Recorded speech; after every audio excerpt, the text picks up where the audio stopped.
आ रही है। और क्या हाल चाल है आप लोग का? थोड़ा कम कर दीजिए ना, आज थोड़ा बहुत ज़्यादा तेज है। हल्का से कम कर दीजिए। क्या पढ़ा रहे थे डियर आप लोग को? रीड पढ़ा रहा था क्यों? आर्टिकल 32 पढ़ा रहा था। अच्छा बताना उसको, चलिए कोई बात नहीं, अभी बता दे रहे हैं। लिखिएगा आर्टिकल, हेडिंग डालिएगा 33। तब तक लिखिएगा, 3 आर्टिकल लिख लीजिएगा, समझाना रहेगा। आज इस टॉपिक को कंप्लीट कर देंगे। हेडिंग डालिएगा आर्टिकल 33।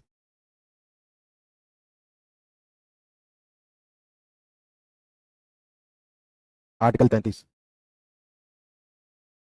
हेडिंग डालिएगा 33। लिखिएगा इसके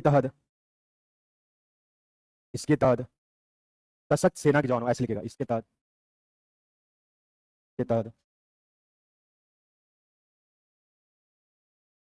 सशक्त के तहत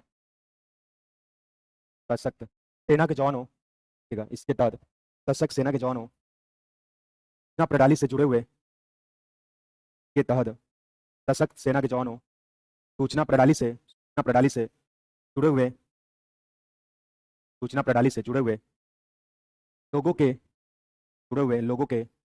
मौलिक अधिकार का निलंबन, सूचना प्रणाली से जुड़े हुए लोगों के मौलिक अधिकार का निलंबन लोगों के मौलिक अधिकार का निलंबन लोगों के मौलिक अधिकार का निलंबन संसद लोगों के मौलिक अधिकार का निलंबन संसद राष्ट्रहित में लोगों के मौलिक अधिकार का निलंबन, लिखने क्या निलंबन, निलंबन राष्ट्रहित में कर सकती है, संसद कर सकती है। निलंबन संसद राष्ट्रहित में कर सकती है, संसद कर सकती है।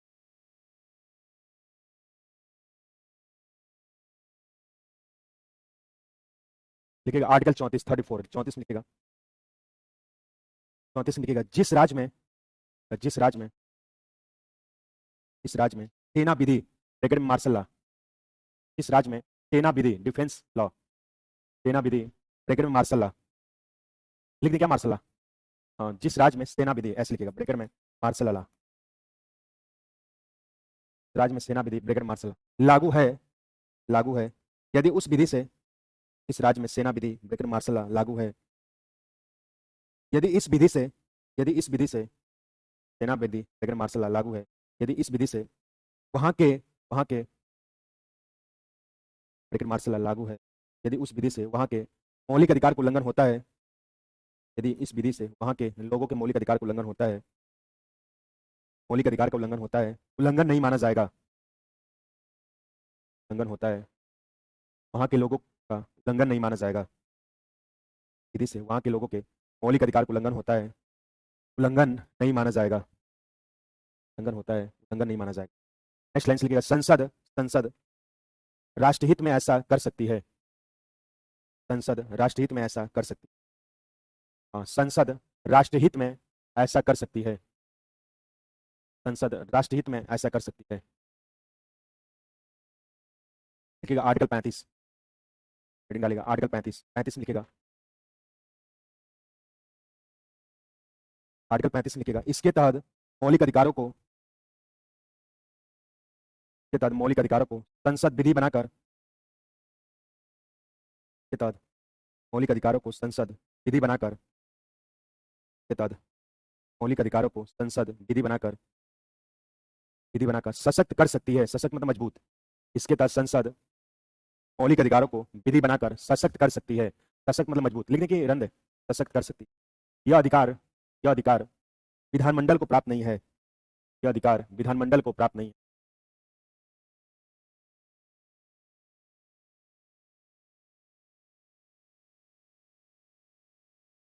कर सकती है। अब हेडिंग डालेगा विदेशी नागरिकों को प्राप्त मौलिक अधिकार, अब हेडिंग डालेगा विदेशी नागरिकों को प्राप्त मौलिक अधिकार,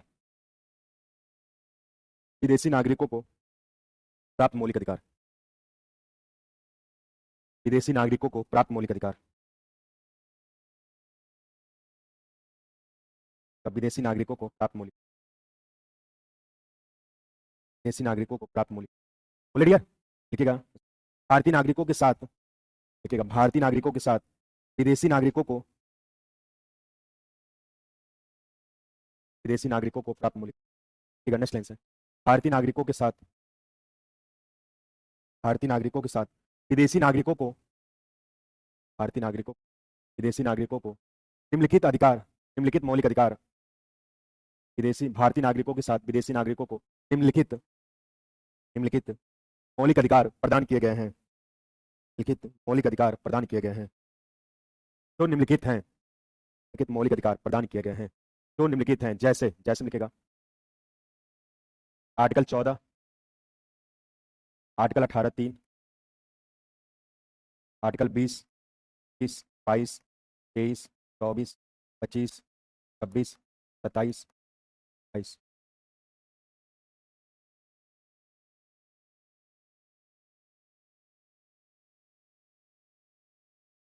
आर्टिकल 14, आर्टिकल 18(3), आर्टिकल 20 से लेकर 28 तक।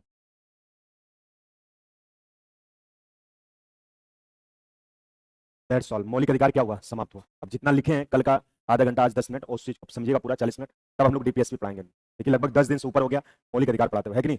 लोग 10 दिन में पूरी संविधान कंप्लीट कर देते हैं, है कि नहीं? यहाँ आप 10 दिन पूरा मौलिक अधिकार पढ़े, आप पूरा ऐसा राइट्स अधिकार जान जाए जो आप अभी तक जीवन में कभी जाने नहीं थे, है कि नहीं? अब देखिए आपके राइट्स अधिकार को आप जाने हैं। अब ये चीजें कि आप एक समाज में रहेंगे कि अपनी बातें किसी को आप चीजें सही को सही, गलत गलत बता सकते हैं। ये संविधान पढ़ने का मतलब ये होता है कि नहीं? रियलिटी, वास्तविकता दिखने लगती है कि नहीं? कोई भी टॉपिक पढ़ा करिए, 10 दिन ज्यादा ही पढ़ा करिए, लेकिन ऐसा पढ़ा करिए कि कभी वो दोबारा आपको चीजें पढ़ने की जरूरत ना पड़े, है कि नहीं? तो हम लोग टॉपिक स्टार्ट करते हैं। अब पढ़ते हैं चीजें क्या है। और मैंने कहा था कि 12 से लेकर 31 तक सब लोग याद किए हैं। क्यों? कितने लोग याद किए? हाथ उठाएं। काफी लोग याद किए हैं। लोग याद ना किए उसको याद करें, है कि नहीं? बिना सोचेंगे सर पूछेंगे नहीं, एक दिन खड़ा करा के सबसे पूछेंगे। चलिए डियर, समझिएगा हम लोग जो टॉपिक पढ़े डियर, जिस टॉपिक का नाम है संविधान के भाग 3, आर्टिकल 12 से लेकर 35 तक। इस टॉपिक का नाम है मौलिक अधिकार। हम लोग संविधान का भाग 3 पढ़े, जिस टॉपिक का नाम है मौलिक अधिकार। मौलिक अधिकार में हम लोग जाना डियर कि अधिकार है क्या, मौलिक अधिकार किसे कहते हैं, मानवाधिकार क्या है, मौलिक अधिकार मानवाधिकार से कैसे कैसे एग्जाम में प्रश्न बन सकते हैं, इस चीज को हम लोग ने फाइंड आउट किया था। इसके बाद हम लोग ने जाना था डियर कि आर्टिकल 12 में राज्य की परिभाषा दी गई है, आर्टिकल 13 में मौलिक अधिकार से असंगत उसका अल्पीकरण करने वाली विधि। इसके बाद हम लोग ने यानी कि बेसिक चीजें के अंदर हम लोग ने जाना डियर कि मूल संविधान में 7 मौलिक अधिकार थे, प्रेजेंट टाइम 6 मौलिक अधिकार है कि नहीं? 6 मौलिक अधिकार में हम लोग ने समानता का अधिकार 14 से 18 तक पढ़ लिया, इक्वलिटी ऑफ राइट्स।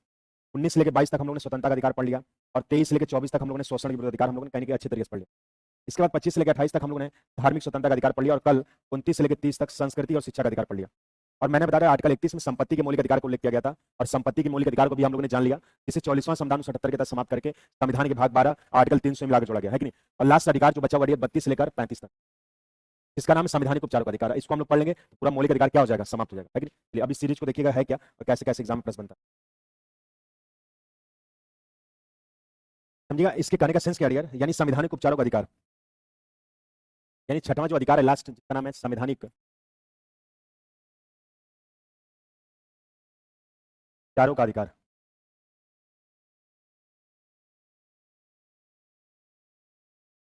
आर्टिकल 32 से लेकर 35 तक।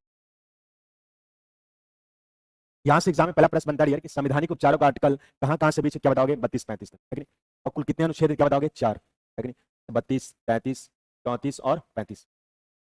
यानी संवैधानिक, यानी संवैधानिक का मतलब होता है जो संविधान में दिया गया हुआ है कि नहीं, इसी को संवैधानिक कहते हैं। उपचारों का मतलब उसका इलाज, यानी राइट्स अधिकार, यानी हमारे मौलिक अधिकार के जो 12 से 35 तक आर्टिकल दिए गए, अगर उसके उल्लंघन होता है तो कैसे हम उसको रीट को कैसे बचा सकते हैं, इसका मतलब ये होता है कि नहीं? जैसे संविधान का आर्टिकल 32, पहला आर्टिकल 32, संविधान का आर्टिकल 32 कहता है कि अगर आपके मौलिक अधिकार का उल्लंघन होता है तो आप आर्टिकल 32 के तहत आप सुप्रीम कोर्ट जा सकते हो, और आर्टिकल 226 के तहत कहां जा सकते हो? हाई कोर्ट जा सकते हो। यानी आपके किसी भी मौलिक अधिकार का उल्लंघन हो, चाहे आर्टिकल 32 का उल्लंघन हो, चाहे आर्टिकल 14 का उल्लंघन हो, चाहे 15 का, चाहे 16 का, चाहे 20, 21, 22, चाहे किसी भी का उल्लंघन हो, तो आर्टिकल 32 के तहत डायरेक्ट आप सुप्रीम कोर्ट में आप जा सकते हो, और 226 से कहां जा सकते हो? हाई कोर्ट जा सकते हो। तो मौलिक अधिकार का उल्लंघन होने पर आर्टिकल 32 के तहत आप सुप्रीम कोर्ट जा सकते हो, और 226 के तहत कहां जा सकते हो डियर? हाई कोर्ट जा सकते हो। और मौलिक अधिकार का उल्लंघन होने पर आर्टिकल 32 के तहत आप सुप्रीम कोर्ट जा सकते हो, और सुप्रीम कोर्ट द्वारा आपकी मौलिक अधिकार की रक्षा करने के लिए 5 प्रकार की दायर की जाती है। जैसे अगर बात करें, पहला बंदी प्रत्यक्षीकरण, बंदी प्रत्यक्षीकरण। दूसरा डियर परमादेश। तीसरा है प्रतिषेध।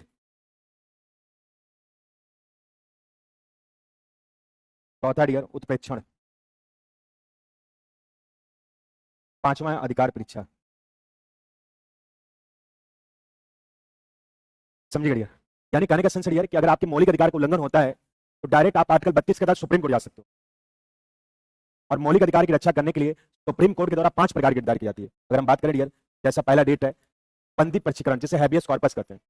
दूसरा परमादेश, जिसे मेंडमस कहते हैं। तीसरा प्रतिषेध प्रोविजन, और चौथा सेटरी प्रेक्षण, और पांचवा अधिकार परिचय इक्विवेलेंटो। तो पूछा जाता है कि मौलिक अधिकार को उल्लंघन होने पर सुप्रीम कोर्ट न्यायपालिका के द्वारा कुल कितने प्रकार की दायर की जाती है? 5। पहला कौन सा डियर? बंदी दूसरा परमादेश, तीसरा प्रतिषेध, चौथा उत्प्रेक्षण, पांचवा अधिकार परीक्षण। बात क्लियर हुई? बंदी प्रशिक्षण को हैबियस कॉर्पस कहते हैं। बंदी प्रशिक्षण का मतलब है क्या, समझे। एक मूवी बनी थी, आप देखेंगे डियर, साल 2 साल पहले, जिसका नाम था आर्टिकल 32 पे मूवी बनी थी। जय भीम करके मूवी थी, तो देखे होंगे। अच्छी बात है, कुछ लोग ना देखे कोई बात नहीं। तो पूरा जो मूवी दिखाया गया था आर्टिकल 32 पे, 2.5 घंटे की जो मूवी थी, बंदी प्रशिक्षण का ही दिखाया गया था, कैसे हमारा बंदी प्रशिक्षण रेट काम करता है। तो बंदी प्रशिक्षण का मतलब होता है कि सशरीर किसी भी व्यक्ति को जिंदा या मुर्दा जज के समझ प्रस्तुत करना ही बंदी प्रशिक्षण कहलाता है। ये रिट कब जारी किया जाता है? जब किसी व्यक्ति को पुलिस गिरफ्तार कर ले जाती है, उस व्यक्ति का 24 घंटे से ज्यादा पता नहीं चलता है, उस व्यक्ति की जांच की गिरफ्तारी की वैधता के लिए वो रिट जारी की जाती है, तो बंदी प्रशिक्षण का की जाती है। बात समझे? बोलो भैया। जैसे इस मूवी के अगर हम सारांश की बात करें 2 लाइन में, उस मूवी में क्या था कि एक गांव में सपेरा पकड़ने वाला था, तो दलित परिवार से बिलोंग करता था। और एक बार घटना ऐसी हुई कि जो सपेरा था और गांव का जो मुखिया प्रधान होता है, उसके घर पे यानी कि सांप निकल गया, और घर पे सांप निकल गया और सपेरा उस सांप को यानी कि पकड़ने के लिए गया, और सांप वो ऐसे जगह निकला था जहां पे उसकी पैसा वगैरह, सोना अलमारी वगैरह पैसा रखा था, और सपेरा सांप को पकड़ के लेके चला गया और बनवास में छोड़ दिया। और कहने कि आप सपेरा जैसे सांप को पकड़ के लाया और 24 घंटे के बाद आप देखेंगे वहां से पूरा सोना गायब हो गया। गांव का प्रधान था, तो उसके खिलाफ आरोप लगाया कि इन्होंने सांप पकड़ने आते, यही हमारा पैसा वगैरह देखें, यही चोरी किए होंगे। और जबकि दूसरा कोई चोरी किया था, और पुलिस जाती है, उस व्यक्ति सपेरा को पकड़ लेती है और जेल में बंद कर देती है। यहां तक कि आप देखेंगे सपेरा को बहुत मारती पड़ताड़ती है, उसके घर वाले जाते हैं, भाइयों को भी जेल में बंद कर देते, लेकिन सपेरा गलती नहीं किया था, और सपेरा यानी कि कबूल भी नहीं कर सकता था क्योंकि उन्होंने गलती नहीं किया था, कोई दूसरा थर्ड पर्सन किया था। और सपेरा को इतना मारते हैं कि उसकी डेथ हो जाती है जेल में, कि बीवी अगर पता चल करने जाती है तो बताते नहीं है सही में, जबकि डेथ हो जाती है और 24 घंटे के अंतर्गत वो अदर स्टेट में कहने की परवाह कर देते हैं, उसका एक्सीडेंट दिखा देते हैं, बता देते हैं पुलिस वाले, इसको हमने 22 बरी कर दिया, सपेरा का मुझे आइडिया नहीं कहां गया। और कहने की जबकि चोरी पुलिस वाले मिले थे हाथ, कहने की उनके खिलाफ कहने की आप देखेंगे उन्हीं की मिलीजुली सरकार थी, जबकि सपेरा पे गलती लग रहा था। काफी उसकी जो बीवी थी वो काफी परेशान वगैरह हुई, हर चीज की है, लेकिन सपेरा को एग्जैक्ट नहीं पता चला। वहां के गांव का वकील था, गांव का वकील ने सारी बात को समझा क्या चीज है, उसने रिट दायर किया बंदी प्रशिक्षण का, और जैसे बंदी प्रशिक्षण का रिट दायर किया, पुलिस कार्रवाई खिलाफ हुई, गांव के प्रधान खिलाफ हुई। बाद में पता चला कि पुलिस वाले मिले जुले थे, सपेरा की गलती कोई नहीं है, पुलिस वाले ही कहने की किसी दूसरे चोरी करा के पैसा किए थे, और पुलिस वाले ही इतना मार पड़ता दिया कि जिससे सपेरा की डेथ होगी, और सपेरा आज हमारे और आपके बीच नहीं है। तो बंदी प्रशिक्षण का मतलब यही होता है कि सशरीर किसी भी व्यक्ति को जिंदा या मुर्दा जज के समझ प्रस्तुत करना ही क्या कहलाता है, बंदी प्रशिक्षण। जैसे मान लीजिए पुलिस आपको गिरफ्तार करके ले गई, 2 पक्ष में आप सही या गलत है, पुलिस 24 घंटे तक आपको रख सकती है, क्योंकि आर्टिकल 22 पढ़े आप, किसी व्यक्ति को गिरफ्तार व्यक्ति को कितने घंटे प्रस्तुत कर सकते हैं, 24 घंटे, है कि नहीं। 24 घंटे से ज्यादा हो गया, अगर पुलिस वाले नहीं खिलाफ करें तो उस व्यक्ति की जांच किस माध्यम से की जाएगी, बंदी प्रशिक्षण के माध्यम। अगर पाया गया सही है तो उस पुलिस के खिलाफ कानूनी कार्रवाई की जाएगी, उसका सस्पेंड किया जाएगा, उस पर कहने की आप देखेंगे दंडनीय कार्रवाई की जाएगी, उसको हम क्या कहते हैं, बंदी प्रशिक्षण कहते हैं। बात क्यों नहीं। तो बंदी प्रशिक्षण का मतलब होता है कि जब पुलिस किसी व्यक्ति को गिरफ्तार कर जाती है, उस व्यक्ति का सही पता नहीं चलता है, हम उस व्यक्ति की सही पता करने के लिए कौन सा रिट दायर करते हैं, बंदी प्रशिक्षण का। इसलिए कहा जाता है बंदी प्रशिक्षण का मतलब होता है कि सशरीर किसी भी व्यक्ति को जिंदा या मुर्दा जज के समझ प्रस्तुत करना ही क्या कहलाता है, बंदी प्रशिक्षण कहलाता है। क्लियर हुआ? बोलो भैया। परमादेश, परमादेश का मतलब होता है कि हम आदेश देते हैं, परमादेश का मतलब होता है कि हम और आप आदेश देते हैं, कोई भी व्यक्ति सार्वजनिक या संवैधानिक पद को ग्रहण किया हुआ है, यानी परमादेश का मतलब होता है कि हम आदेश देते हैं कि कोई भी व्यक्ति संवैधानिक या सार्वजनिक पद पे ग्रहण किया हो, अगर लोगों के यानी नागरिकों के कर्तव्यों को न करता हो, उसके खिलाफ हम कानूनी कार्रवाई करने के लिए कौन से निर्धारित करेंगे, परमादेश। जैसे एग्जांपल समझिएगा, जैसे मान लीजिए आप गांव में रह रहे हैं, गांव में अंतर्गत 2 पक्ष में विवाद हो गया, पहला पक्ष कमजोर है, दूसरा पक्ष मजबूत है पैसे से, और पहला पक्ष कहने की जबकि गलती नहीं, दूसरे पक्ष की गलती, पहला पक्ष गया थाना में FIR करने के लिए, और कहने की जो दरोगा है वो FIR को लिखा ही नहीं, तो कहने की उस व्यक्ति के खिलाफ अगर कोई रिट जारी करेंगे, कौन सी रिट जारी करेंगे, परमादेश का, है कि नहीं। तो परमादेश का जैसे रिट दायर करेंगे, दरोगा के खिलाफ कानूनी कार्रवाई की जाएगी, है कि नहीं। पहले का एक सिस्टम था, जो केंद्र के अधिकारी रहते, राज्य के अधिकारी थे, नागरिकों के कर्तव्यों को नहीं करते थे। आज जाति निवास बहुत इजीली बन जाता है, बैंकों में आप जाइए तो बहुत इजीली हो जाता है कि नहीं। तो पहले के कर्मचारी अधिकारी बहुत उदंड टाइप के रहते थे, कर्तव्यों को नहीं करते थे। आदमी सुबह जाता था 10 बजे बैंक में, आता था शाम को बैंक खुला के 4 बजे, आज जाइए सब भारत डिजिटल हो गया, 10 मिनट के अंदर हर चीज काम हो जा रहा है कि नहीं।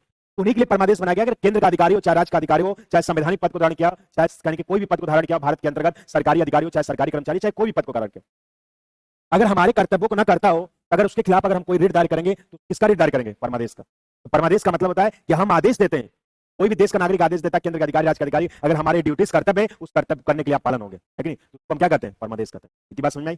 बोलो भैया। देखो, प्रतिषेध और उत्प्रेक्षण ये न्यायालय संबंधित है, समझिए। हम आपको सुप्रीम कोर्ट हाई कोर्ट पढ़ाएंगे, बताएंगे हमारी भारत की न्यायपालिका त्रिशंकु समान है।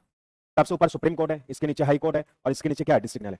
सुप्रीम कोर्ट आर्टिकल 24 में, हाई कोर्ट आर्टिकल 214 में, और डिस्ट्रिक्ट न्यायालय आर्टिकल 233 में। अगर हम इसमें कंपेयर करें तो इसको हम क्या कर सकते हैं, ऊपरी न्यायालय, है कि नहीं। और इसमें कंपेयर करें इसको क्या कर सकते हैं, निचली न्यायालय। अगर इसमें कंपेयर करें इसको क्या कर सकते हैं, ऊपरी न्यायालय, इसको क्या कर सकते हैं, निचली न्यायालय। अगर इसमें कंपेयर करें तो इसको ऊपरी न्यायालय, इसको निचली न्यायालय यानी अधीनस्थ न्यायालय कर सकते हैं, है कि नहीं।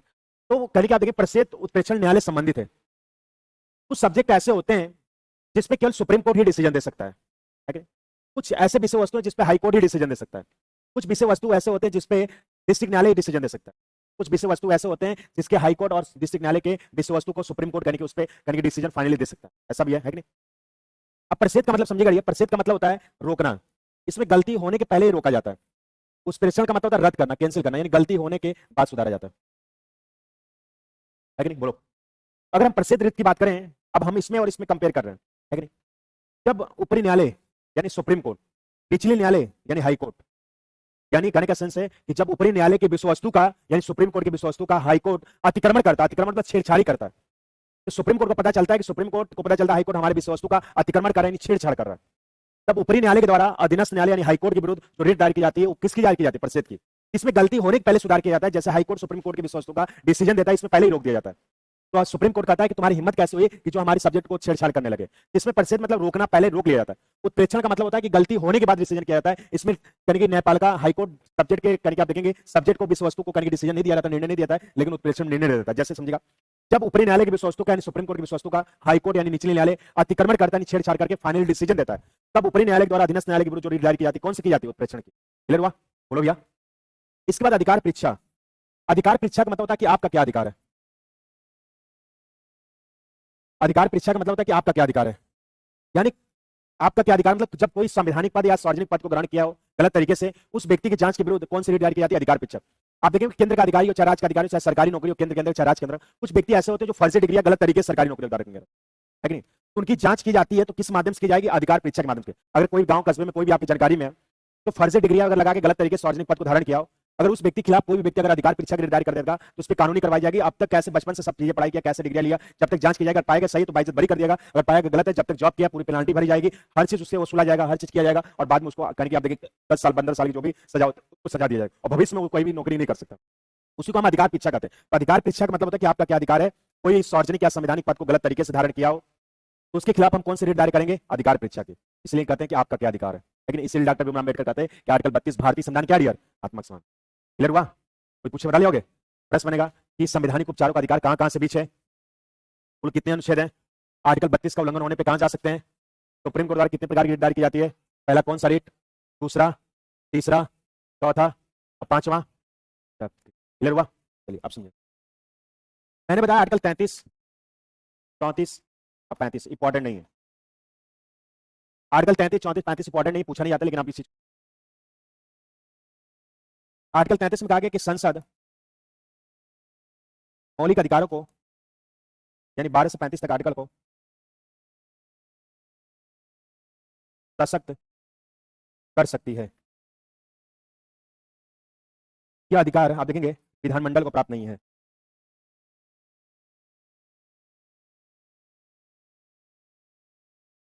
यानी इस लॉजिक को 35 को समझिएगा, यानी केंद्र नियम कानून संसद बनाती है, मैंने आपको बताया था, और राज्य नियम कानून कौन बनाती है? विधानमंडल। यानी केंद्र सरकार चाहेगी यानी मौलिक अधिकार यानी आर्टिकल 12 से 35 तक जो मौलिक अधिकार फंडामेंटल राइट्स है उसको सशक्त मजबूत कर सकती है। जैसे हमारे संविधान के आर्टिकल 14 को और बेहतर बना सकती है। आर्टिकल 14 में आपने पढ़ा विधि के समय समानता भारत में कानून शासन है, इसको और बेहतर और अच्छा बना सकती है।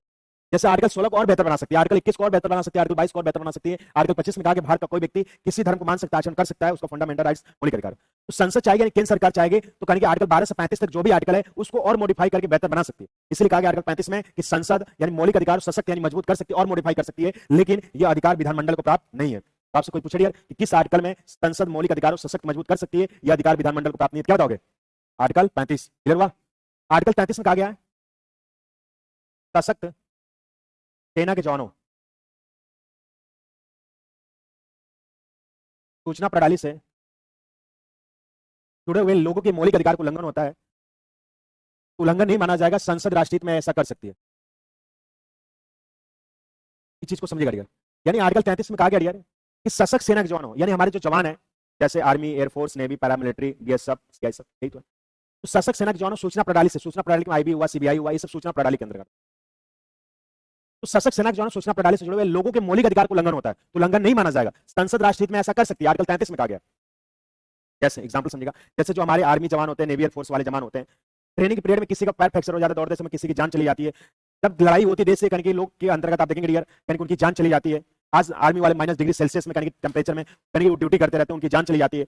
पुलिसकर्मी वगैरह होते हैं, ड्यूटी करते समय कोई कहीं अपनी घटनाएं हो जाती है, उनकी डेथ हो जाती है, तो विद्रोह नहीं करते। ऐसा इसलिए नहीं करते, अगर आप डिफेंस में भर्ती हैं, आप सेना के अधीन है, केंद्र के अधीन है, राज्य के अधीन है, अगर कोई भी समस्या होती है, अगर आपकी जान जाती है, तो आपका मौलिक अधिकार को उल्लंघन नहीं माना जाएगा। अगर मौलिक अधिकार को उल्लंघन नहीं माना जाएगा, क्योंकि आर्टिकल 33 में कहा गया। तो आर्टिकल 33 में क्या कहा कि सशस्त्र सेना के जवानों, सूचना प्रणाली से जुड़े हुए अगर लोगों के मौलिक अधिकार को उल्लंघन होता है, उल्लंघन नहीं माना जाएगा। संसद राष्ट्रहित में ऐसा कर सकती है संविधान के आर्टिकल 33 के तहत। इतनी बात क्लियर हुई? बोलो भैया। आर्टिकल 34 में कहा गया मार्शल लॉ के बारे में।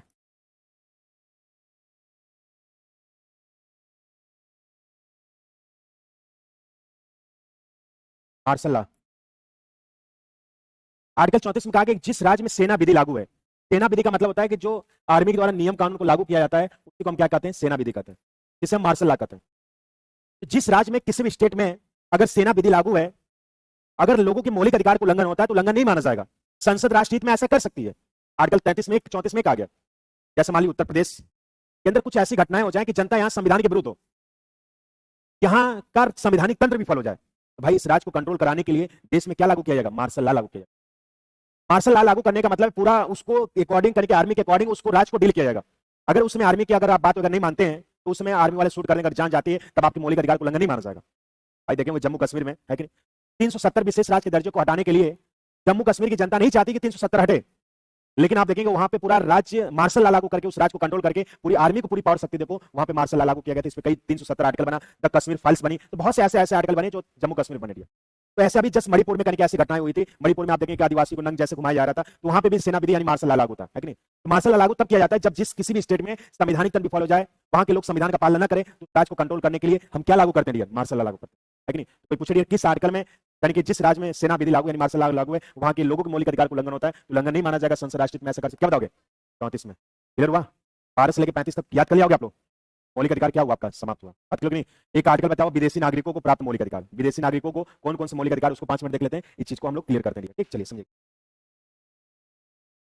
विदेशी नागरिकों को प्राप्त मौलिक अधिकार,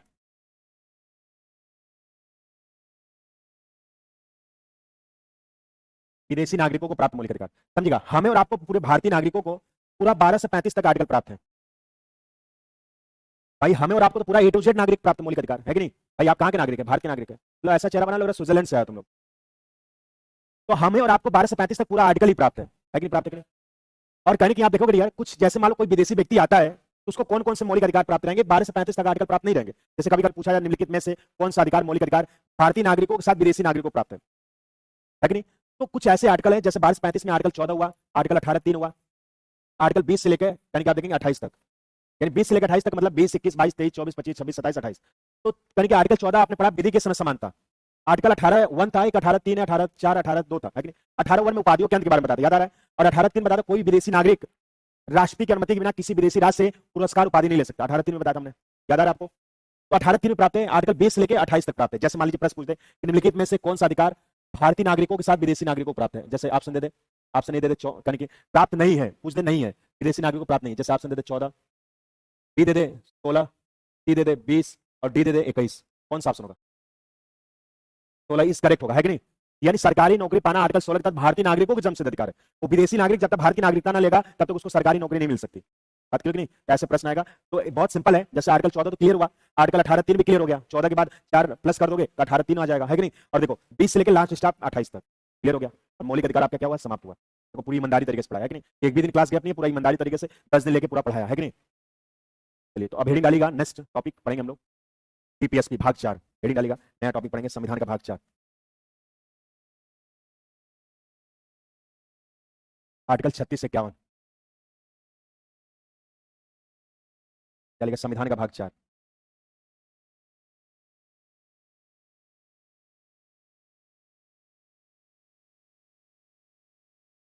राज्य के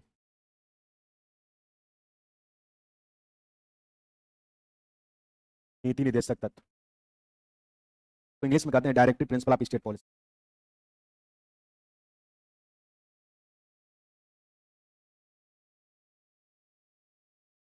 ऑफ स्टेट, तो हिंदी में कहते हैं राज्य की नीति निर्देशक तत्व। डालिएगा राज्य की नीति निर्देशक। नया टॉपिक नए पेज से डालिएगा, है कि नहीं? पता चला 2 लाइन बचा रहा था उसी में डाल देते हैं। नया टॉपिक को नए पेज से डाला जाता है। देखो जैसे गधा, देखो 4 लाइन बचा उसी में डाल दिया, नए पेज से डालो। क्यों? दहेज में ले जाओगे क्या उसको, पेज को? क्यों? तेरा ससुराल ले जाओगे अपने दहेज में, क्यों? चलो हेडिंग डालो, नए पेशेंट है टॉपिक में। कदेव वाली मानसिकता, तुम लोग को हर चीज बताया जाता है, कैसे खाया जाता है कि नहीं? अच्छा, खाना खाने के पहले हाथ धुला जाता है, बाद में धुला जाता है? पता नहीं कब धुला जाता है। खाना के पहले हाथ धुला जाता है कि उसके बाद धुला जाता है? खाना के बाद धुला जाता है। वो गधा है, देख रहे हो, कह रहा खाने के बाद धुला जाता है। शादी को बीवी छोड़ के भाग जाएगी तुमको, कहेगी पति अनपढ़ गवार है, उसको बुद्धि नहीं है। बताओ, अब क्या क्या समझाया आदमी, देख लो, कह रहे खाने के बाद धुला जाता है, देख लो कितना गधा है, क्यों? कॉमन सेंस ही नहीं है उसको। लिखो, अब कितना समझाया जाए, है कि नहीं? कह रहे खाने के बाद धुला जाता है, बताओ। लिखो, चलो लिख लो, इसमें 10 मिनट लिख लो, समझाते हैं, लिख लो। लिखो, संविधान के भाग 4, लिखो, पॉइंट करके स्टार बना के जैसे लिखो। लिखो, संविधान के भाग 4, संविधान के भाग 4 आर्टिकल 36 से 51 तक, यहाँ पे लिखेंगे संविधान के भाग 4 आर्टिकल 36 से 51 तक, संविधान के भाग 4 आर्टिकल 36 से 51 तक, 36 से 51 तक राज्य के नीति निर्देशक तत्व, संविधान के भाग 4 आर्टिकल 36 से 51 तक, 36 से 51 तक राज्य के नीति निर्देशक तत्व का उल्लेख किया गया है। संविधान के भाग 4 आर्टिकल 36 से 51 तक राज्य के नीति निर्देशक तत्व का उल्लेख किया गया है। राज्य के नीति निर्देशक तत्व का उल्लेख किया गया है। नेक्स्ट लाइन लिखिएगा, राज्य के नीति निर्देशक तत्व, नेक्स्ट लाइन लिखिएगा, राज्य के नीति निर्देशक तत्व आयरलैंड के संविधान से लिया गया है। आयरलैंड, राज्य के नीति निर्देशक तत्व आयरलैंड के संविधान से लिया गया है। राज्य के नीति निर्देशक तत्व आयरलैंड के संविधान से लिया गया है। नेक्स्ट लाइन लिखिएगा, राज्य के नीति निर्देशक तत्व, नेक्स्ट लाइन लिखिएगा, राज्य के नीति निर्देशक तत्व वाद्य योग्य नहीं होता है, नॉन जस्टिबल, यहाँ पे लिखेंगे वाद्य योग्य नहीं होता है, नॉन जस्टिबल कहते हैं, यहाँ पे लिखेंगे राज्य के नीति निर्देशक तत्व वाद्य योग्य नहीं होता है। राज्य की नीति निर्देशक तत्व वाद्य योग्य नहीं होता है। लिखिएगा नेक्स्ट लाइन से, राज्य की नीति निर्देशक तत्व, नेक्स्ट लाइन लिखिएगा, राज्य की नीति निर्देशक तत्व कानून बनाने के बाद, नेक्स्ट लाइन लिखिएगा, राज्य की नीति निर्देशक तत्व कानून बनाने के बाद, राज्य की नीति कानून बनाने के बाद नागरिकों को प्राप्त होता है। राज्य की नीति निर्देशक तत्व कानून बनाने के बाद नागरिकों को प्राप्त होता है। राज्य की नीति निर्देशक तत्व कानून बनाने के बाद नागरिकों को प्राप्त होता है, प्राप्त होता है। हो गया डियर? चलिए नेक्स्ट लाइन लिखिएगा, अगले लाइन लिखिएगा, राज्य की नीति निर्देशक तत्व, अगले लाइन लिखिएगा, राज्य की नीति निर्देशक तत्व, राज्य की नीति निर्देशक तत्व, राज्य की नीति निर्देशक तत्व समाजनिष्ठ होता है। राज्य की नीति निर्देशक तत्व समाज की निष्ठ होता है। समाजनिष्ठ लिखने क्या, समाज के लिए बना है।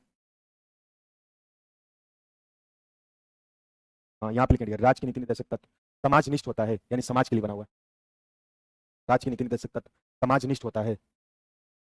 हो गया डियर? गुड, नेक्स्ट लाइन लिखिएगा, अगले लाइन से लिखिएगा, राज्य की नीति निर्देशक तत्व का उद्देश्य, लिखिएगा, राज्य की नीति निर्देशक तत्व का उद्देश्य भारत में, राज्य की नीति निर्देशक तत्व का उद्देश्य भारत में सामाजिक, आर्थिक एवं राजनीतिक, राज्य की नीति निर्देशक तत्व का उद्देश्य भारत में सामाजिक, आर्थिक, राजनीतिक न्याय की स्थापना करना। राज्य की नीति निर्देशक तत्व का उद्देश्य भारत में सामाजिक, आर्थिक, राजनीतिक न्याय की स्थापना करना, न्याय की स्थापना करना। अर्थात, राज्य की नीति निर्देशक तत्व का उद्देश्य भारत में सामाजिक, आर्थिक, राजनीतिक न्याय की स्थापना करना। अर्थात, भारत एक, भारत एक लोक कल्याणकारी वेलफेयर स्टेट कहते हैं। अर्थात भारत एक लोक कल्याणकारी, अर्थात भारत एक लोक कल्याणकारी राज्य की स्थापना करना। अर्थात भारत एक लोक कल्याणकारी राज्य की स्थापना करना। अर्थात भारत एक लोक कल्याणकारी राज्य की स्थापना करना। हो गया डियर? चलिए नेक्स्ट पॉइंट लिखिएगा, अगला पॉइंट, संविधान के भाग 4 पर, नेक्स्ट लाइन लिखिएगा, अगली लाइन, संविधान के भाग 4 पर, संविधान के भाग 4 पर सबसे ज्यादा प्रभाव, मतलब इफेक्ट, संविधान के भाग 4 पर सबसे ज्यादा प्रभाव, मतलब इफेक्ट, संविधान के भाग 4 पर सबसे ज्यादा प्रभाव गांधी जी के विचारों का पड़ा है। संविधान के भाग 4 पर सबसे ज्यादा प्रभाव गांधी जी के विचारों का पड़ा है। गांधी जी के विचारों का पड़ा है, गांधी जी के विचारों का पड़ा है। एक लास्ट पॉइंट लिखिएगा, लास्ट पॉइंट अब समझते हैं इसको, लिखिएगा राष्ट्रीय आपातकाल, ठीक है, लास्ट पॉइंट, राष्ट्रीय आपातकाल इमरजेंसी प्रोविजन कहते हैं, राष्ट्रीय आपातकाल के दौरान, लास्ट पॉइंट, देखिए राष्ट्रीय आपातकाल के दौरान राज्य के नीति निर्देशक तत्व, राष्ट्रीय आपातकाल के दौरान राज्य के नीति निर्देशक तत्व, राष्ट्रीय आपातकाल के दौरान राज्य के नीति निर्देशक तत्व निलंबित नहीं होता है, निलंबित लिख दे, क्या निलंबित, निलंबित, राष्ट्रीय आपातकाल के दौरान राज्य के नीति निर्देशक तत्व निलंबित नहीं होता है, अर्थात यह अनिलंबनीय होता है, राष्ट्रीय आपातकाल के दौरान राज्य के नीति निर्देशक तत्व निलंबित नहीं होता है, अर्थात यह अनिलंबनीय होता है, अर्थात यह अनिलंबनीय होता है, अर्थात यह अनिलंबनीय होता है। दैट्स ऑल, बात क्लियर हुई? तो अब इतना समझ लीजिएगा, इसके बाद आगे कंटिन्यू करते हैं, समझिएगा। ये मैंने बेसिक चीजें लिखवाया, अब हम लोग इसको समझने के बाद तब हम लोग 36 से 51 आर्टिकल कल पढ़ेंगे, इसको हम लोग समझ लेते हैं कि नहीं, समझिएगा, जितना समझे 10 मिनट हम आपको लेंगे, पूरा चीजें याद करा देंगे हम आपको, है कि नहीं, चीजें समझे, अब लिखना बंद करिए, ध्यान सुनिए। संविधान के भाग 4 आर्टिकल 36 से 51 तक राज्य की नीति निर्देशक तत्व का उल्लेख किया गया, यानी हमारे संविधान के भाग 4 में आर्टिकल 36 से 51 तक राज्य की नीति निर्देशक तत्व का उल्लेख किया गया। राज्य की नीति निर्देशक तत्व का मतलब है क्या यार, इस चीज को आप समझिएगा, राज्य की नीति निर्देशक तत्व का मतलब होता है क्या?